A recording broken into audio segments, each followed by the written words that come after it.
بسم اللہ الرحمن الرحیم۔ السلام علیکم۔ وہ فائل مجھے پکڑاتے ہوئے کانپی تھی، نہ جانے اسے مجھ سے اتنا خوف کیوں محسوس ہوتا تھا۔ میں نے فائل ہاتھ میں پکڑی اور اسے اپنے سامنے بٹھا لیا۔ ہمیشہ کی طرح آج بھی وہ تنہائی میں اپنا سارا اعتماد کھو بیٹھی تھی۔ ابائی میں ہونے کے باوجود اس کا کانپتا ہوا وجود مجھے واضح محسوس ہو رہا تھا۔ میں نے اس سے آج بھی وہی سوال دہرایا تھا جو پچھلے 1.5 سال سے پوچھ رہا تھا، مگر اس نے آج بھی ہمیشہ کی طرح جواب دینے سے گریز کیا تھا۔ آفس کا وقت ختم ہو رہا تھا۔ میں نے اسے جانے کی اجازت دے دی تھی اور خود بیٹھ کر اس کے متعلق سوچنے لگا تھا۔ وہ میری بیٹی کی ہم عمر تھی۔ اس کی ذمہ داری اکاؤنٹ دیکھنا تھا، جسے وہ بخوبی نبھا رہی تھی۔ جب بھی لوگ گروپ کی شکل میں آتے اور باری باری مجھے اپنی کارکردگی کے متعلق بتاتے تو ان میں سب سے بہترین انداز میں وہ بتاتی تھی۔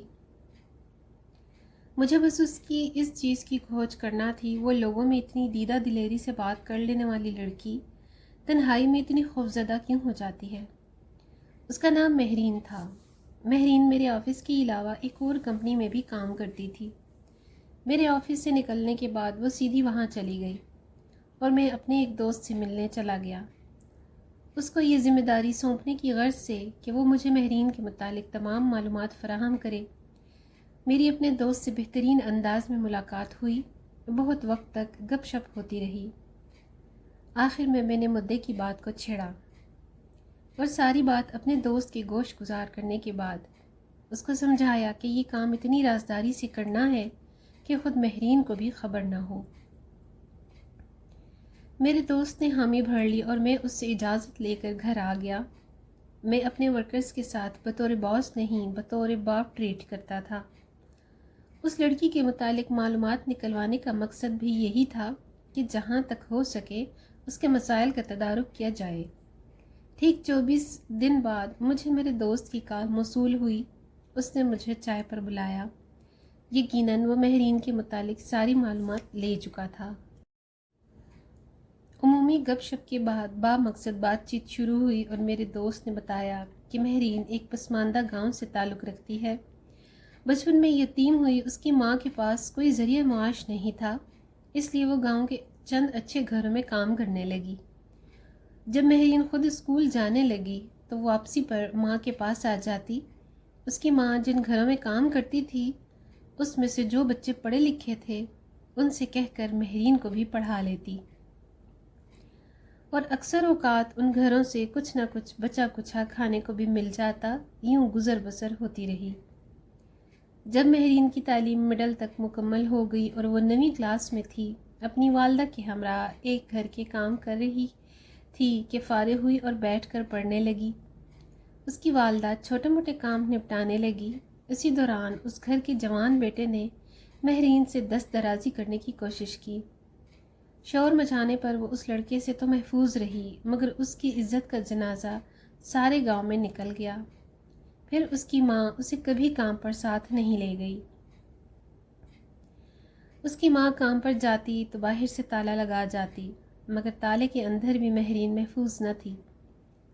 اس لڑکے نے دیوار پھلانگ کر مہرین کو بے آبرو کرنا چاہا، مگر اہل محلہ کی مداخلت پر ناکام رہا۔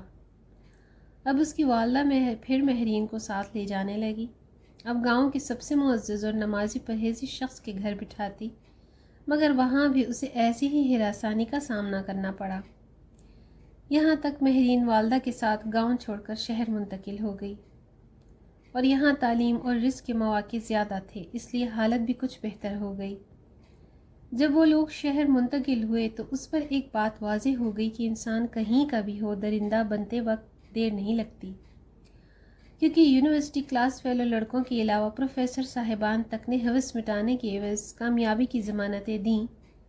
ایسے پارسا لوگوں کی تنہائی میں غلاظت دیکھ کر وہ اس قدر سہم گئی، کسی مرد پر بھروسہ کرنے کے لیے تیار نہیں ہے۔ میرے دوست نے مجھے ساری دیگر معلومات دیں، جن پر غور و فکر کرنے کے بعد میں نے مہرین کو اعتماد دینے کا فیصلہ کیا، مگر چاہ کر بھی ایسا نہ کر سکا۔ آج مہرین میری بہو ہے، مگر وہ آج بھی کسی پر بھروسہ کرنے کو تیار نہیں۔ اللہ تعالیٰ نے اس کو بیٹی دی ہے جسے وہ ایک لمحے کے لیے بھی تنہا نہیں چھوڑتی۔ اور اکثر وصیت کرتی ہے کہ میں مر جاؤں تو میری بیٹی کو میرے ساتھ دفن کر دیا جائے، اور اس وصیت کی وجہ سے صرف اس کا خوف ہے جو ہم جیسے مردوں نے اس کے دل میں بٹھا دیا ہے۔ میں نے تحقیق کے بعد یہ نتیجہ اخذ کیا کہ مہرین کو جتنی بار بھی ہراساں کیا گیا تنہائی میں کیا گیا، یعنی محفلوں میں نیک لوگ تنہائی میں ابلیس کے چیلے بنے۔ یہی وجہ ہے کہ وہ تنہائی میں عدم اعتماد کا شکار ہو جاتی ہے۔ یہ صرف ایک مہرین کی کہانی ہے، سوچیں ہر روز میرے ملک میں کتنی مہرین پیدا ہو رہی ہیں۔ ویڈیو اگر اچھی لگے تو لائک اور شیئر ضرور کیجیے گا، چینل پر نئے ہیں تو سبسکرائب کر لیا کریں۔ مزید ایسی ویڈیوز کے لیے اگلی ویڈیو تک اللہ حافظ۔